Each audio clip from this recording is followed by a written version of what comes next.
And welcome to all of you. I have to say it is an extraordinary honor and pleasure to have the opportunity to be here this afternoon. And it's also a delight to be referred to as a student. It's been a while since I've been a student, but I like to think of myself as a lifelong student. What I'd like to do is get my panel out on stage here and get this session going. So if each of you could come up and take a seat, that would be great. Because before we get going with the panel, I want to get something going with you guys, because I want a better understanding of who all is here in the audience. My understanding, I know we have representatives here from all over the world and from all different walks of life, but so my panel knows who we're talking to. If I could just quickly get a show of hands. First of all, who is here from outside the United States? Wow, okay. So now, who is here? Who of you works for a government organization at some level? Government representatives? And who works for NGO, other sorts of organizations, nonprofits, et cetera, et cetera? Okay, some of them. Now, who of you here represents entrepreneurs? Who's an entrepreneur? Okay, so we got a lot of entrepreneurs here in the audience. Any investors here? I'm assuming we have. Okay. Entrepreneurs, I hope you keep your hands up. Entrepreneurs? Okay. Who else has money, by the way? Who else has, just raise your hand. Okay. All right. Thanks. Just wanted to help. All right. Great. So that gives us a sense of who is here today. So what I want to do is have each of my panelists here introduce themselves briefly. And then we're going to have a few remarks on the topic of the panel, which is entrepreneurship and innovation as engines of economic growth. So first, I'm going to ask Phil if you would introduce yourself. Sure, I'm Phil Auerswald. I'm from the Kauffman Foundation and George Mason University. I'm also the founder and co-editor of Innovations Journal about entrepreneurial solutions to global challenges. And see a lot of familiar faces here, some of them waving. Hey, Vivek, how you doing? And the author of The Coming Prosperity, How Entrepreneurs Are Transforming the Global Economy. And Vivek was part of a very small crowd listening to me hear about this, speak about this book a little while back. I came to this from rich country entrepreneurship and innovation, valley of death sort of stuff. How do we finance the transition of technologies from invention to innovation? And about 7 or 8 years ago, looked out at the world and had the opportunity to work with Iqbal Kadir, who's the founder of Grameenphone, to launch innovations, and really redirected my interests towards the tremendous changes that are happening all around the world in entrepreneurship and innovation. And now I really sort of work more globally on these topics.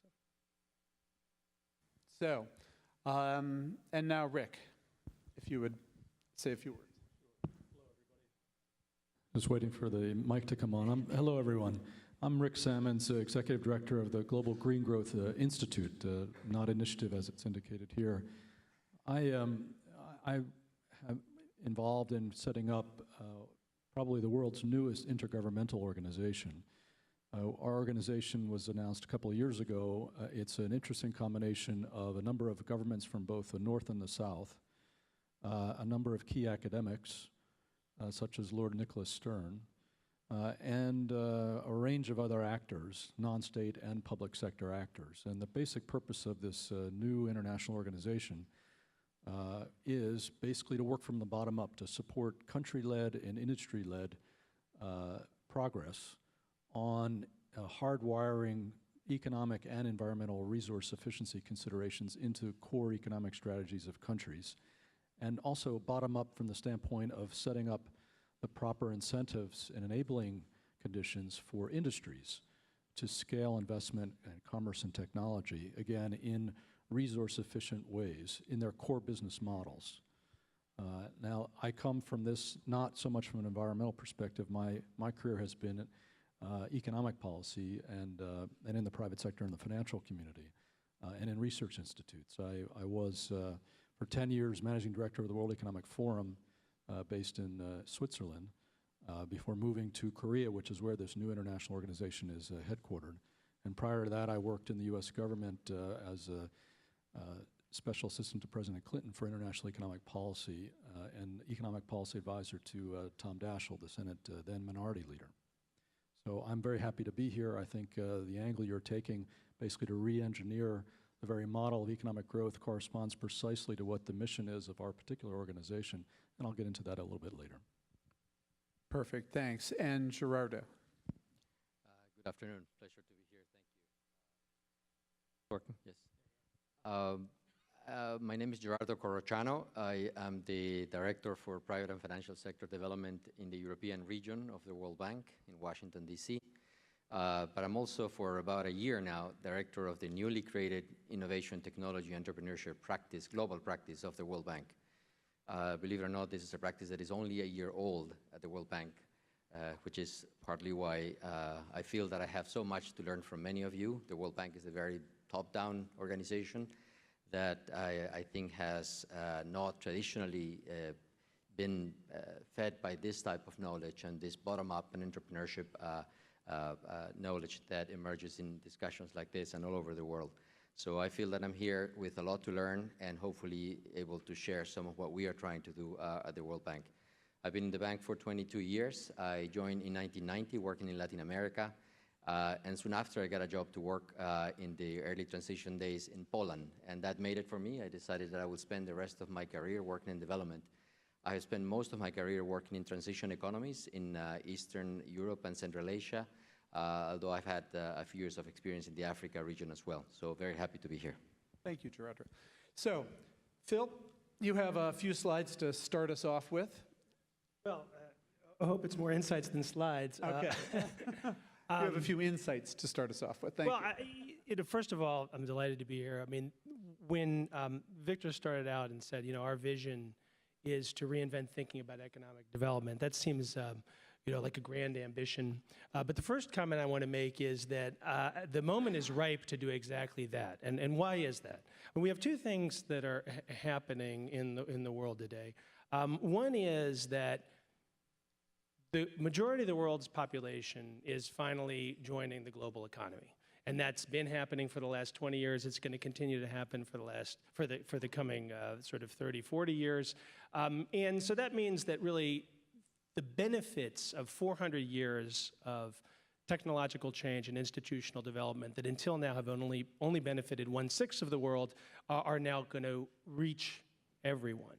And we see it all around us. The second thing that's happening is that the opportunity to contribute to that development is distributed in a way that it has never been in the past. And these are linked. So the possibility to engage, to create, to collaborate is at the same time that the process of development is accelerating, expanding outwards. And so we're having this sort of scale out technology explosion that follows upon the scale up technologies of the 20th century. The reason that there's a tremendous opportunity to reinvent thinking about economic development is until now, those two major developments are almost totally disconnected. We have a community of people who are professionals thinking about economic development who've spent very little time and have very little understanding of entrepreneurship. And then we have communities of people who professionally are specialized in studying entrepreneurship who know very little about the process of development and what it means to go from being a poor place to a wealthier place. And so it means in that gap of understanding, there's a tremendous opportunity to contribute to understanding, and I think that that's what this meeting can do. Now, as far as the theme of creating ecosystems of innovation, I wanted to set some context with this slide. Now, I mean, this is a little bit of a tedious slide in that it's just sort of, bar chart and that kind of thing. But I actually think it's almost the watermark of development.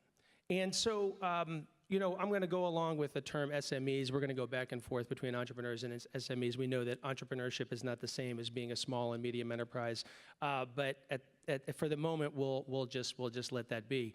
And essentially, what this shows is that poor places, low-income countries, have a qualitatively different makeup when we think about sort of the ecosystem of firms. Disproportionately many very small firms, relatively few medium-sized firms, and then roughly the same number in terms of contribution to GDP, and many more if we think about contributions to employment, very large firms. So what does this look like? Why is this? How do we think about this metaphorically? And I actually think that although there's many ways of considering the ecosystem as a metaphor, and I think primarily in this conference we're thinking about an ecosystem of different individuals, just the same list that we started out with, investors and government and entrepreneurs and inventors and of course customers and consumers who co-invent and develop. This is all the sort of ecosystem. But let's consider an ecosystem just in terms of size of firms, right? So if you look from outside of an economy, look from the sky, all you see is the canopy, right? When you look down at the rainforest, all you see is the canopy. And the same thing, when you look down at an economy, you tend to see the Walmarts and the GEs and even the Googles now, right? The canopy absorbs a lot of the light, and a lot of the biomass in the system is in the canopy. But the canopy does something else. It keeps light from getting below to the forest floor. Right? Now, if we look at the bottom of the forest, that's the sort of the small firms, the micro firms. And there's a lot of micro firms. And we just saw in that graph that in poor places there may be very many micro firms. But the problem with those micro firms is they don't grow. And one of the reasons that they don't grow is the canopy never changes. Right? It's not just the share of employment to large firms in poor places, it's the fact that those firms don't disappear, that you have an entrenchment of incumbent interests that are often linked to political interests, and this can be true in rich countries too.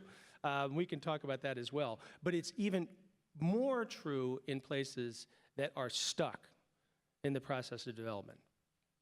So this domination of the landscape by the large prevents the small firms from growing into the medium-sized firms, which, as we know, are the growth sector of the economy. And the oft-quoted statistic from Kauffman Foundation research that the totality of net job growth in the United States in the last 20 years has come from new and growing firms, is one that may or may not apply globally, but nonetheless is illustrative of the fact that unless we have new firms that grow and develop in the economy, we don't have the kind of economic dynamism that is development. So for that reason, Carl Schramm, until very recently the president of the Kauffman Foundation, said quite rightly, the growth of economies is the growth of firms. But what's essential for the growth of firms is the death of firms. And what's essential for the functioning of an entrepreneurial ecosystem is the ability to recycle the resources that are unlocked when established business entities and even established government programs fail and reconfigure them into new businesses. And so this totality of the economic ecosystem, the environmental ecosystem, is not just about nurturing the new. It's also about ceasing the protections and support of the old that undermine the functioning, the natural functioning and recycling of resources that is essential to the creation of an entrepreneurial ecosystem. So I would say, just to close, then it's sort of, what does this mean? What do we do with this information? The first thing, the first rule to kind of keep in mind is Peter Drucker's comment, there's nothing more useless than doing efficiently that which should not be done at all. And quite pointedly, I would say that the whole excitement around randomized control trials is in some sense a good thing, and this is the rigorous assessment of development projects is a good thing because we want to have some sense of what we're investing in, whether it works or not. However, that approach will never tell you whether the thing you did to begin with was a positive intervention that was dominant over other opportunities for investment or not. And so this is the first principle. The second principle is favor incumbents less. And the third principle is we have no idea what to do. Okay, so those are my three principles, and hopefully we can work a little bit on the third, because the domain of unknowing in this space is enormous, and I think that we have a huge opportunity to do exactly what Victor said, reinvent thinking about economic development at this meeting. So that's what I have to say. Great, thanks. Before we can move on, though, I have to ask this question. I just want to clarify a point you made. It sounded as though you said that the process of entrepreneurship and innovation requires that there be death first in order that there be innovation afterward. Is it really that sequence? Is that what you're saying? You got to kill before you can create? Is that what you're saying? What I'm saying is that sort of where I started out. Imagine a place where nothing ever died, right? Imagine that reality. That's actually not a pleasant reality, right? And when we're thinking about, particularly when we're professionals in government and we're working on nurturing entrepreneurial ecosystems, if you have 9 programs that are deployed that functionally serve to prop up incumbents, and you have one entrepreneurship program, your net contribution to the economy is going to be to reinforce that which doesn't work. Okay? So you cannot think about these processes in isolation. It is so often the case that the entrepreneurship program is appended onto a set of activities that are motivated by reasoning, by force of habit, and that have no connection to a long-term thinking about development. And then one program that's sort of the entrepreneurship program. Okay, so your focus is at the policy program level. At the policy program, exactly. Not at the natural ecosystem level. At the natural ecosystem level, it's a Schumpeterian story, right? Creative destruction is about undermining from below. Okay, all right, okay, just wanted to clarify that. All right, Gerardo, so you've got some perspectives to add from your work at the World Bank. And we forgot the shameless plug. Shameless plug. There you go. There it is. The shameless plug, which Phil unfortunately missed his slide. You should all go out and buy his book, which is called The Coming Prosperity. I did already. Okay, great. So, yes. So, thank you. So, what have you guys learned? So let me just give you a little bit of development context of how we're seeing the work that the World Bank is doing in innovation. Why are we supporting it? And perhaps it's to me a luxury to show you a little bit of some of the projects that we are doing at the World Bank today. We're engaged in probably nearly 24 project activities all over the world. And it is a beginning, but we see an enormous explosion of our demand. I will just try to give you a glimpse of some of those projects and what exactly are we trying to do with them, and leave you at the end with some of the challenges that I hope by the end of 2 or 3 days I will have a better idea on how to address them. I'm here with a group of my colleagues, so many of the projects and examples that you're going to see are actually being developed by some of the very same persons who are here in the audience, and I'm sure that over the next 2 or 3 days they'll have a chance to answer you more specific questions if need be. But let me give you perhaps a little bit of context as to how we are approaching this. Today there's 150 million of unemployed people in the developing world. There is a need for 1 million jobs per month for a decade only in Africa and South Asia alone. There are huge disparities of productivity between high-income countries and low-income countries. And basic services like water and electricity are highly, highly deficient in very large numbers of people around the world. So it is in this context that we try to frame the question of innovation and why does it matter for poverty alleviation, that, as all of you know, is the main objective why the World Bank was initially created.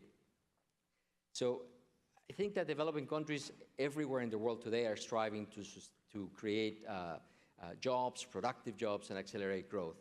It is an issue that is affecting almost the entire world, but particularly the region, the European region where I'm based right now in the bank. Innovation is one of the key drivers of such changes, and as Phil was alluding before, through sustained creative destruction, through the creation of new products, through the creation of new knowledge-based firms, and finding solutions to address specific needs to the poor. So today, the World Bank has changed its approach in some of these areas and giving a lot more emphasis to innovation, technology, entrepreneurship as one of the core elements of development. Let me give you a broad description of how the global innovation practice has been created and how are we approaching it. We have divided our practice in 4 specific pillars, one working on policy innovation systems, This is an area that I think is giving us a lot of interaction with governments around the world, particularly because it addresses an issue that I think we will discuss through the next few days, which is the quality of the public expenditure that is being done in the name of innovation or research and development, much of which is highly deficient. We're looking at issues of monitoring and evaluation, as well as developing strategies and doing assessments in a number of countries. We're looking at technology transfer and diffusion, looking at the whole national quality infrastructure, metrology, standards, in particular, where there is a significant amount of fiscal investment that is needed in order to have this sort of plumbing of the innovation systems in countries. In particular, we're also looking at issues of research and development commercialization, where there are significant problems, legal and otherwise, in a number of our client countries around the world. We're looking very critically at innovation finance, where there are many, many bad examples of things being done the wrong way and money being thrown for all the wrong reasons. And so we're looking at it from a purely market failure perspective, designing instruments that have significant moral intervention and subsidization in markets where there is almost a complete and absolute market failure of financing at different stages of innovation, all the way to lines of credit in countries where we have a more functioning financial system that is capable of taking some of these activities themselves. And last but not least, we're looking very closely at issues of inclusive innovation and green innovation, which have a very direct link to the poverty mission of the bank. Let me try to give you a glimpse of some of the projects that we're doing, and I've selected 4 or 5 of them that I think will give you an overview of the type of interventions the bank are doing all over the world, which today, as I said, we have nearly 2,000 projects ongoing, and I wouldn't be surprised that there's nearly another 2,000 projects all over the world being planned at the moment. This is a project that, in fact, some of the key members of the team are present. This is what I will describe as a more traditional World Bank lending operation that is aimed at stimulating high-growth entrepreneurship and is trying to leverage the diaspora in Lebanon. It's a project that provides grants for developed concepts, equity investments for startup activities, as well as project management and technical assistance. It's a typical bank project that provides financing and technical assistance at the same time. This is a pilot project that we're doing in Indonesia today. It is very different in its nature. It is focused on inclusive innovation and to promote clean energy innovation in Indonesia and enhance innovation ecosystems through skills and networks. It doesn't have the same elements of physical investment. It's done with donors and with co-financing of the government of Indonesia. Essentially, what the project tries to do is identify green entrepreneurs, put them through a boot camp, and through a process of selection, end up finding a shorter number of entrepreneurs that are elected to receive extensive mentoring and technical assistance. This is a project that is done by our InfoDev arm. InfoDev is a grant-funded unit that is part of our innovation, technology, entrepreneurship practice. The challenge here is that there is basically no early-stage technology innovation in most countries, developing countries of the world. The solution that we have identified is the creation of climate innovation centers. The financing is entirely based, is donor-based, and in some cases by the governments themselves. The program creates these climate innovation centers that provide a holistic approach all the way from basic technical assistance, market intelligence, all the way to venture financing. Today, we have opened about 5 of these climate innovation centers. I think Kenya, Ethiopia, India, and South Africa are about to be open, and we're working on Vietnam, Morocco, and the Caribbean at the moment. And I believe there will be many more coming up as this is being seen as a very successful venture. We are today creating an innovation policy platform. It's a web-based interactive portal. It provides practitioner access to design, to best practices, to novel solutions, and is helping them to implement monitoring and evaluation systems. This is a joint initiative we are doing with the OECD and is expected to be launched shortly. Last but not least, we do very in-depth analytical work in certain areas of the world, not surprisingly, the European region in the transition economies, because of their long-lasting tradition in science and technology and research and development, is one of the ones that we've done the most. This is a book that has been issued by the World Bank that ended up, I was in a roadshow of the book a few months ago in Eastern Europe, and in the end we were left with 4 very basic conclusions. Linkages were fundamental, particularly in these countries that have a lot of legacy from the former planned economies. That linkages in which that determine why is there such a big establishment of research and development in these countries that is completely delinked from academia, is delinked from the outside world, is delinked from industry. We are taking a very critical look, as I said earlier, to financing instruments, much of which is actually being wasted. We're looking at institutional reforms which are needed, constituencies that attract and continue to absorb a significant amount of the expenses of the public expenditures of those countries in research and development.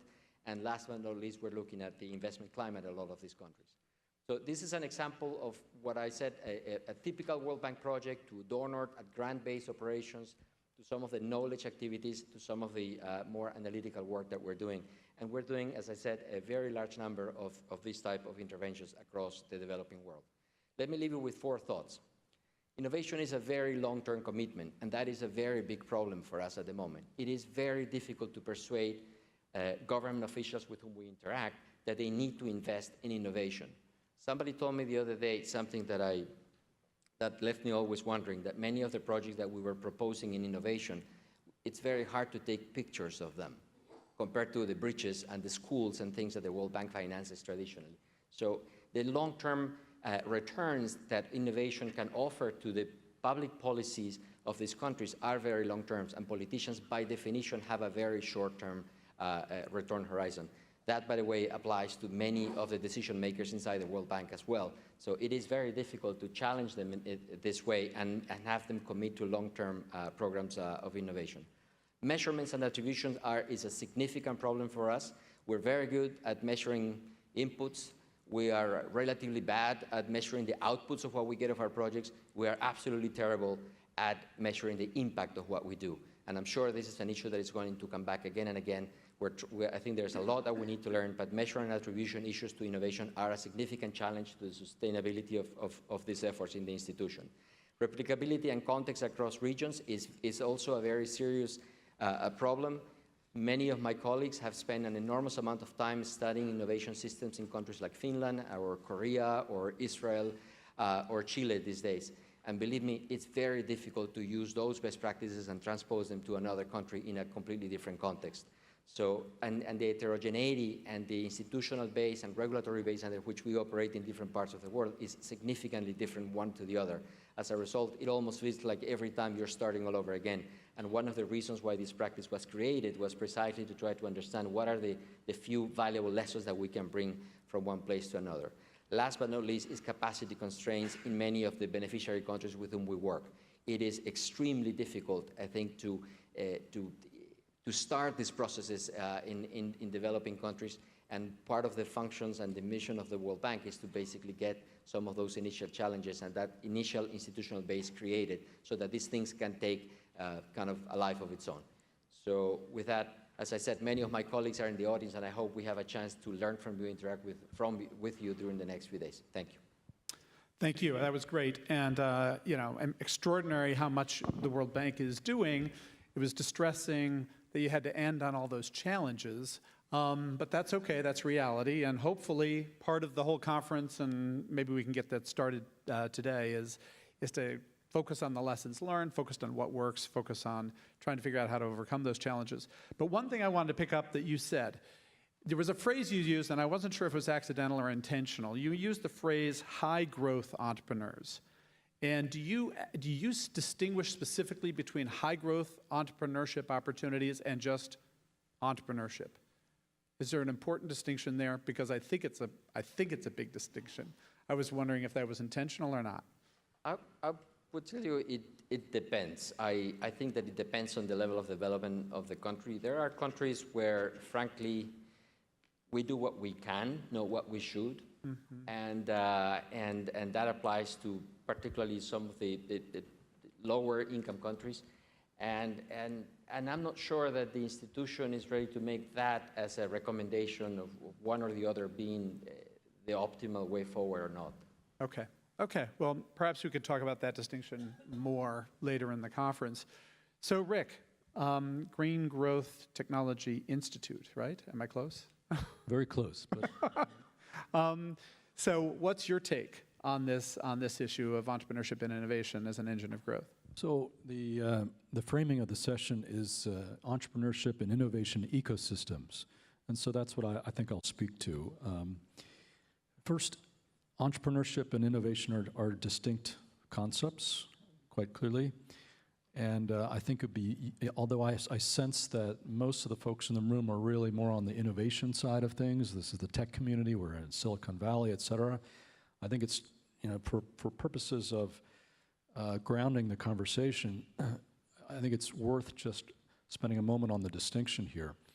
And it goes a bit to your last question about high growth entrepreneurship. What do we mean by that? Entrepreneurship is the thing that goes directly to your slide, Philip, where you were highlighting the role that SMEs play in high-income countries and the relatively small role that they play in terms of growth and employment in lower-income countries.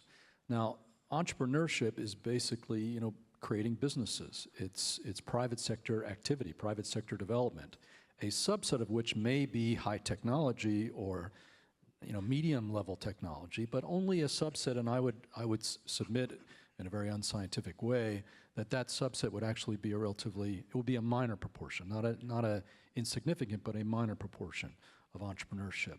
And what you didn't mention, but your chart showed, is that a very high proportion of growth and employment, in particular in lower income or developing countries, is accounted for by the informal sector, where you're really not capturing the benefits for society in any major way. There are limited benefits for the employees. There are limited fiscal benefits in terms of the fiscal space in the country to be able to afford public services and others. So entrepreneurship is all about basically creating private sector-driven economic activity that pulls people in from the informal sector and thereby improves their standard of living, but also creates the space, the political space and institutional space in the economy, be able to grow a more diversified economy and generate resources for many other aspects of what the society is aspiring to do. So entrepreneurship is a very big deal, and I would posit, for purposes of a conference like this, which has set for itself the very lofty ambition of thinking about how the development model should be re-engineered, I would posit that the development community is guilty for at least the last couple of decades of being way behind the curve in emphasizing in both its policy advice and its resource allocation, private sector development, and particularly the ecosystem, getting to the title of this session, for entrepreneurship. To my mind, the ecosystem for entrepreneurship is fundamentally about basically the investment climate. It's about the institutional enabling environment for private sector investment, whether it be the big type that people are familiar with in the US or the very small scale type, which is more appropriate to what you would call micro businesses or SMEs. And let me tell you what I'm talking about first here. So this is about private property legal protections, contract dispute settlement, having adjudicatory procedures that are reliable, because if you're engaged in the private activity and you get into a contract dispute, the only way you're going to feel comfortable about committing your funds is if you get in a dispute, there's some reasonably impartial, disinterested process for figuring out the problems. Minority shareholder protection when you're talking about a company context. Auditing and accounting frameworks and capacity, human capacity to be able to exercise that so there's a reasonable degree of transparency. Banking system, supervision and capacity, corporate governance rules, and very importantly, anti-corruption legal frameworks, and even more important than that, enforcement capacity and commitment. These are all things that are influenced by public administration. It's a very unsexy thing in development, but absolutely critical for creating an ecosystem for entrepreneurship and private sector development, and this transfer of large amounts of people who are very poor in the informal sector. By that I mean basically people scrounging around for themselves informally on their own into companies into whether they be private or publicly held. Now, this has been the handmaiden, essentially, institution building generally, but particularly entrepreneurship institution building, or what I would call more properly investment climate institution building. This has been the residual afterthought of the development community. Development, as we know, has been more focused on MDGs, appropriately so, which is basic human needs, which is basically grant financing for low-income countries. And it's been about infrastructure, and that tends to be big-ticket matters. It's not really been about this. You have a very small proportion of resources from institutions like multilateral development banks or bilateral aid institutions, and even in the development academic community has been really addressed this issue. So I would say that to achieve the goal that this conference is seeking to achieve, which is more technology or innovation, you cannot forget that a fundamental underpinning of that success will be a robust investment in building this investment-enabling institutional environment in developing countries, or what you might call the entrepreneurship world. Now let me shift to the innovation side, and particularly as it relates to the area that I'm working in these days more specifically, which is green growth. So this particular challenge of more resource-efficient growth is not so much, in my view, about generating in developing countries cutting-edge new technology or basic research. It's more likely to be about a diffusion and adaptation of appropriate existing technology. So here again, just as a cautionary note for the conversation here, I know we're at the seat of one of the world's greatest cutting-edge research establishments, both public and private. But if the focus here is a global innovation summit, particularly relating to developing countries, we got to recognize, at least for the field that I'm involved in, which is a significant one, water, energy, agriculture, forestry, et cetera, it's going to be about creating an enabling set of conditions and institutions that facilitate the transfer, diffusion, and very importantly, adaptation of existing appropriate technology out there. And here, our approach, this new intergovernmental organization, which in and of itself is innovative because it's an intergovernmental organization that has a multi-sector public-private board, of which there are very, very few, if any, in the world that exist today. And it is evenly balanced between developed and developing countries in its governance. My colleague here from the World Bank will know from the recent appointment of his new president, there's a huge debate about, isn't it time in the 21st century to have a greater balance between the North and the South in the governance of institutions? We're trying to create a new kind of international organization that has, in fact, that balance between North and South and has the public and the private sectors and the academic community in it, et cetera. But in terms of our approach to trying to build that enabling environment for bottom-up, that is country-led and industry-led scaling, even as the top-down process in the world, which I would refer to as the UN negotiations and G20 types of processes, where basically these are sets of political commitments at a very broad level. The only way they're really going to be able to be met or implemented at speed and scale is if there is the bottom-up types of action by individual countries that make their own decision for their own economic self-interest purposes, that it is beneficial to solve for both, to solve for growth and employment on the one hand, their economic aspirations, but for resource security and efficiency and environmental stewardship on the other. And what we do to try to, as a public institution, to try to support that bottom-up progress on the countryside, basically is to provide advanced technical and management capacity for those countries at a very high central government level, namely at a prime ministerial or finance minister level, who have decided to try to re-engineer their growth model, basically what you folks are talking about here. We provide the economic analytical capability to go in sector by sector and subsector by sector and identify where the win-wins might be for growth and employment and incomes on the one hand, and carbon abatement or improved watershed and water quality or more sustainable, highly productive agriculture value chains or sustainable forestry are on the other. Basically doing the economic analysis to see what are the the policy options and the costs and benefits against them, and then helping the government walk through a deliberate process to try to compose the combination of options that are right for them, that work for their own politics. Now, that basically is creating a policy enabling environment that creates a demand for the type of innovation and entrepreneurship that applies cleaner solutions to power, water, agriculture, forestry, and other systems. So that's a crucial enabling condition. But then the second piece here is on the financing side, because we can't fool ourselves that this will always be a win-win story, that you'll always find a pathway that basically produces benefits for both the economy and the environment. In many cases, what is required is the adaptation and the implementation of best or better technology that has an incremental cost associated to it. And developing countries, by and large, are not going to agree to accept that cost just as a moral obligation to the international community to try to deal with climate change, for example. It's only going to do that if the support shows up from the international community, or a smarter way is found to blend public and private resources that exist in the country that helps them to not have to bear that incremental cost.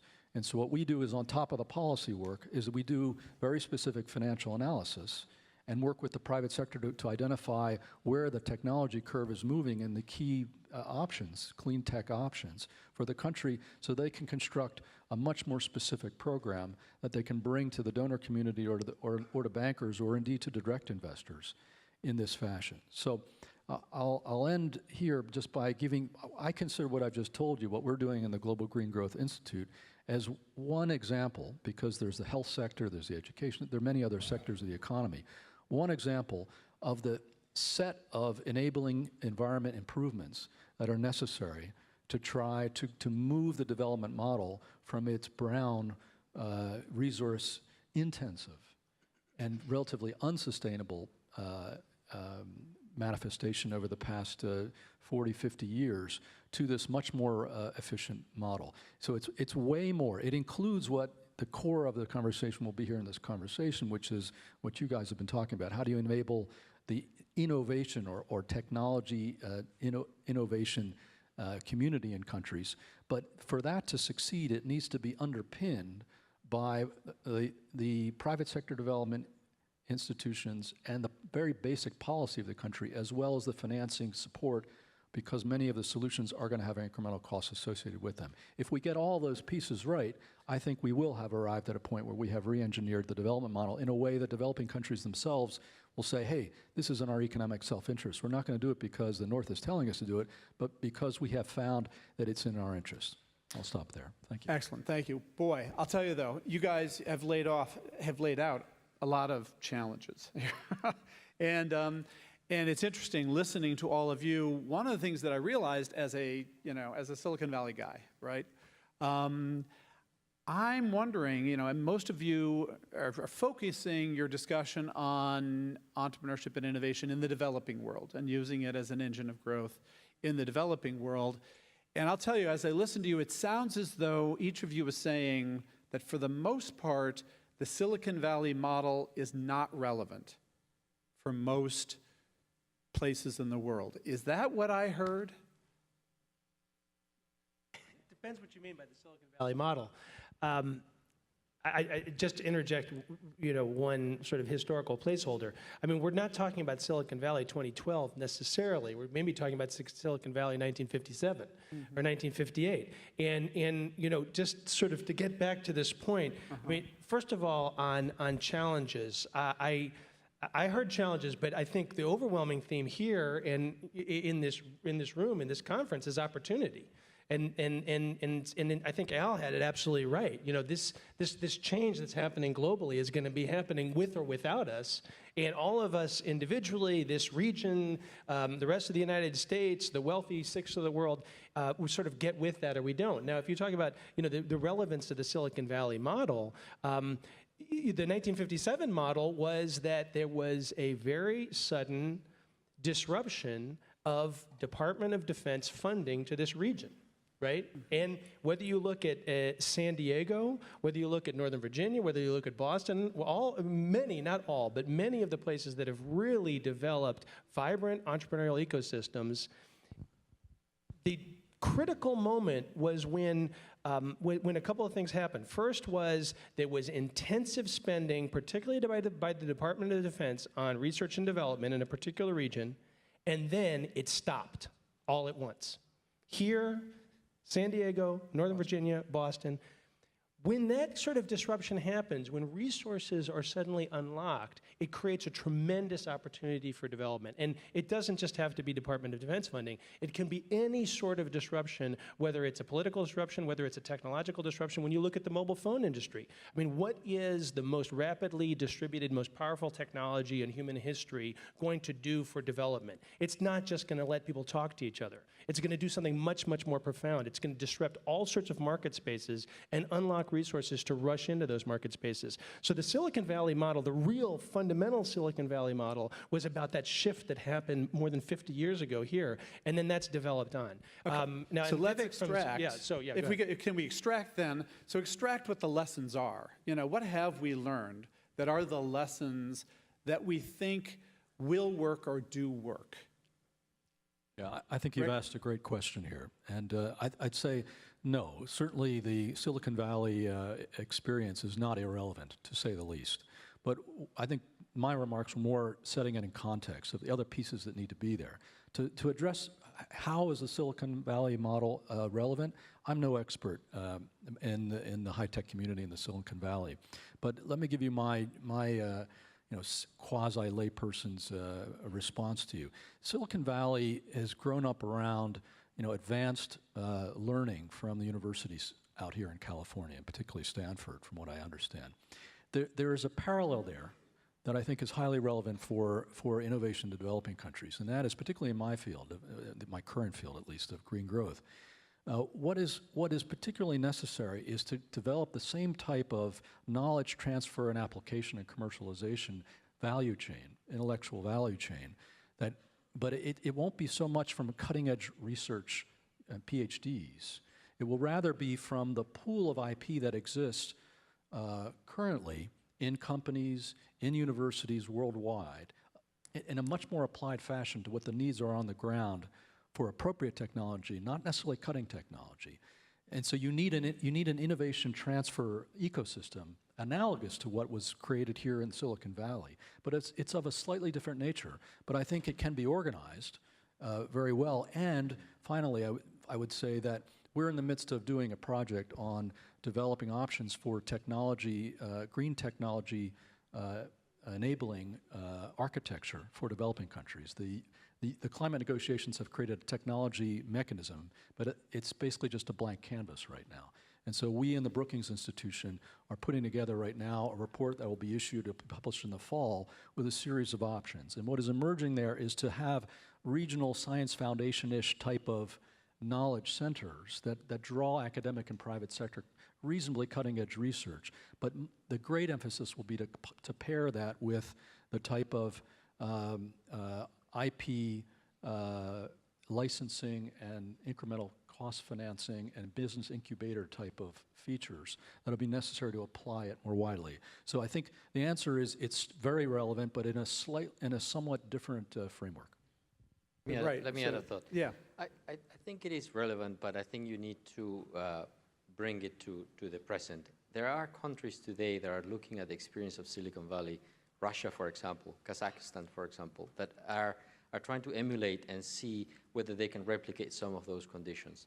So these are middle-income, high middle-income countries that are under very different initial conditions than the ones we're finding in low-income countries, where I think the issue is one of innovation. But what we define as innovation is innovation at the firm level.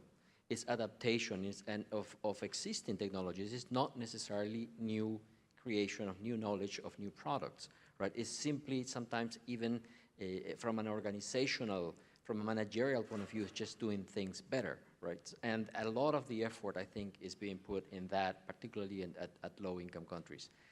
I wanted to react to one of the comments that I think that Rick did. Could I ask you just to pause for a second? 'Cause Sure. I want to hear your reaction, but I also want to acknowledge that we're running tight on time, and I Sure. want to engage you guys. I know we've been having a nice chat up here, but I really want to engage you guys, and so I'm hoping we're going to have opportunity for a few questions after we get Gerardo's counterpoint. Very briefly, I was just going to say, I completely agree with you with the premise of the investment climate and the enabling environment. I mean, I couldn't agree with you more. But I think that what we have seen, and now for nearly 2 decades, in which the institution took a line that we had to fix the investment climate and look at this indicator and that indicator, and as all of you know, there's this controversy around our doing business calculations and all of that. We came to the conclusion that this is not nearly enough. You have no idea the number of countries that are coming to us today saying, we have done exactly every single reform you've asked us to do to fix the investment climate for over a decade, and we don't see the results. So, and the innovation, technology, entrepreneurship is one of the 6 pillars of this private sector development group that we have. And as you know, we also do infrastructure and human development and all the macro and public sector policy side. So it's a much, much more comprehensive approach. But this is actually an effort the other way around, is to go beyond the investment climate in enabling environment into some more hands-on interventions where we see the results are not being obtained. Okay, so some questions out here. There's a question right here in the middle. So can you shout it? I don't think we have mics. Could you just shout it out and then we'll repeat it, okay?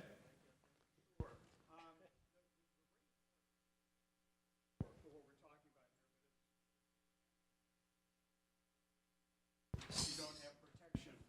You get eaten.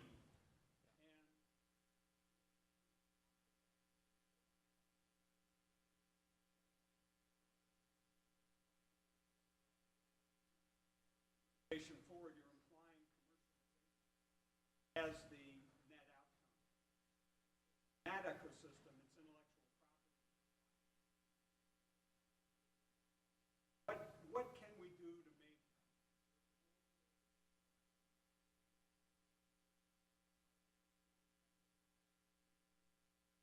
kinds of technologies that we need? Okay, so the core of the question was about intellectual property protection, but then you ended with a grand question, right? Okay, but the core of the question, intellectual property protection, where does that fit as a lesson learned in, as a core element of entrepreneurship and innovation? Well, I think you're framing more narrowly his question. I think you're talking about how we get the wider system, not just the protection element, but the things that lead to commercialization. How do you get the licensing problem, which is a big one in many cases, get it over the hump for application in developing countries where the internal rate of return is not going to be such that it's going to be able to pay for the expected return. And that's what I'm referring to. The answer doesn't fully exist yet, but this is precisely the element that we're focused mainly on, because we think the international community has not focused sufficiently on it. And it involves, in some cases, giving negotiating advice and making it available. In other cases, it's about setting up some structures that are more standardized for 2-tier licensing. It's thirdly about having real money available for subsidizing the incremental costs of those licenses. And that's an operating subsidy, and it's sort of a dirty word in the development community. It's much more standardized to make a loan if you're a development bank. We don't really incentivize either the risk mitigation or the operating subsidy element, which is really the fundamental issue now for most middle-income developing countries. Most of the poor is now middle-income countries, where the absolute lack of finance isn't so much the issue. It's the risk profile and the IRR coming from, because the rate-paying population is too poor relative to what would be needed for a normal IRR. So the point is, I don't have a comprehensive answer to your question, but it's what we're now trying to explore some options, because otherwise we think if we don't intervene and take this more market-oriented look at things, we'll end up with kind of a CGIAR approach. For those of you who are familiar with it, there's more about the basic research, which is needed, don't get me wrong, but it should not be the fundamental element. More what you're talking about, I think, should be the primary focus of the public policies, an international cooperation approach to the issue. Phil, do you want to add? Well, just that, I mean, I think your question just highlights how difficult this topic is of cultivating innovation ecosystems. It gets back to Gerardo's point too, that my remarks earlier, my slide about the recycling of resources, this is all what happens when a system works. So when you're trying to create a system that will function in that way, that's a totally different matter. And I think that's the challenge of this conversation, that's the challenge of this discussion.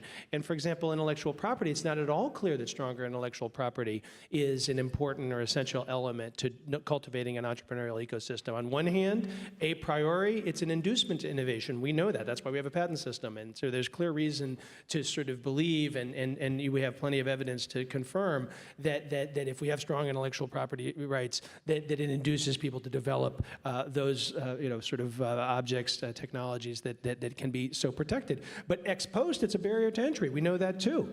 And to the extent that what we really want is a dynamic system that allows for entry over time and that allows for entrepreneurship and challenge of incumbents, then it can dissuade. So, I mean, that's an old story. We have an open innovation story. We have IBM, which is the world's largest patent holder, also a leader in open innovation. So this is clearly very complex, but it's certainly not only about strengthening intellectual property rights. And we could say the same thing across the board on all of the element of cultivating innovation ecosystems. These are difficult problems, and it has to be empirical, and it has to be place-based, and it has to be sustained. A couple other question here. Quick comment followed by a question. Phil, when you shared what happened in Silicon Valley,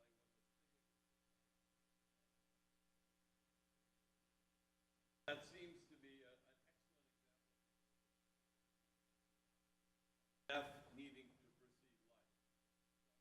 That is indeed the case. My question is, where are there specific happen to out the canopy, Yeah. out the canopy and let the light get down to the forest? I'd love to answer that question. I mean, I'm going to give two. Well, the question is, I mean, it gets back to this death preceding life, and do we have to have death before we have life? It's going to start to sound very theological in a moment. You know, it's going to talk about getting outside of my domain of expertise.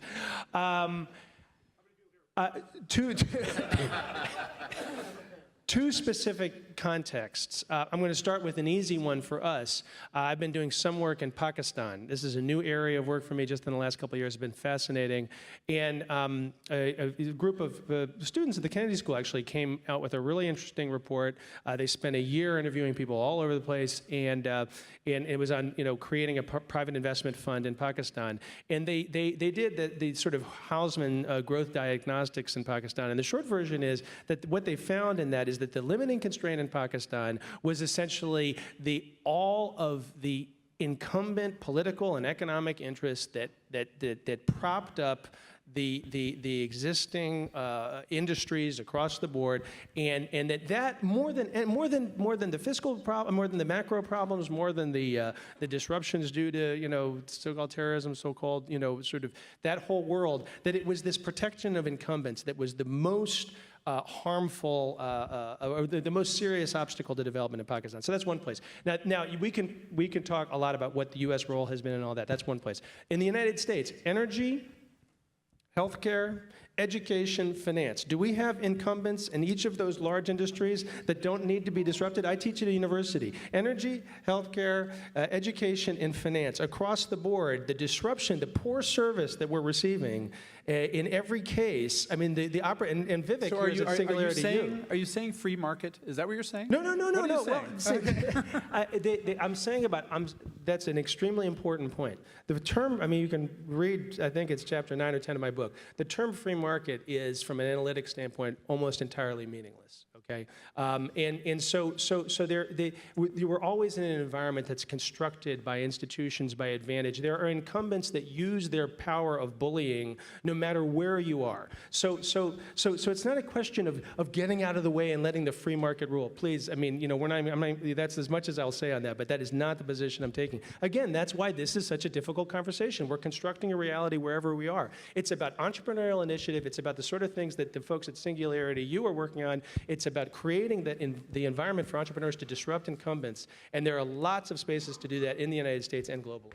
Okay, Gerardo, it looks like you're going to have the last word here, make it a... Try to connect briefly those two questions and that expression that the gentleman used of you get eaten and this idea of creative disruption from a totally different perspective. There are many reasons of the crisis you see in Europe today, and there are many linked to governance, to the financial sector, to the political systems, and you name it. But there's one that is being discussed much, much less that I think we're doing a lot of research. The opening of the market of Eastern Europe create a massive opportunity. For whom? For BMW, not for mom and pop shops in Italy.